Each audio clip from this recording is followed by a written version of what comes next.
আগামী জাতীয় সংসদ নির্বাচনে কৃত্রিম বুদ্ধিমত্তা অর্থাৎ এআই বড় ধরনের চ্যালেঞ্জ হয়ে দাঁড়াতে পারে বলে মন্তব্য করেছেন প্রধান নির্বাচন কমিশনার এএমএম নাসির উদ্দিন। তিনি বলেন, এটি আধুনিক এক হুমকি যা অস্ত্রের চেয়েও ভয়াবহ।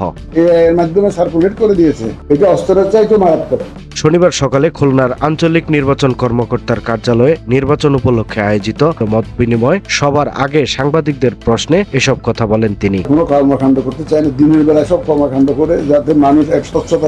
সিইসি নাসির উদ্দিন বলেন, নির্বাচনকে প্রভাবিত করতে প্রযুক্তি নির্ভর হস্তক্ষেপের ঝুঁকি রয়েছে। এসব রোধে কমিশন সতর্ক রয়েছে। আগামী নির্বাচন যেন শান্তিপূর্ণ, সুষ্ঠু ও অংশগ্রহণমূলক হয়, সেই লক্ষ্যে নির্বাচনের আগে সন্ত্রাস দমন এবং অবৈধ অস্ত্র উদ্ধারে অভিযান চলবে জানিয়ে তিনি বলেন, আমরা চাই স্বচ্ছ নির্বাচন। রাতের আধারে নয়, দিনের আলোতেই সব কার্যক্রম পরিচালিত হবে, যাতে স্বচ্ছতা নিশ্চিত করা যায়। জাতিকে একটি গ্রহণযোগ্য নির্বাচন উপহার না দিতে পারলে দেশের ভবিষ্যৎ নিয়েই প্রশ্ন উঠবে।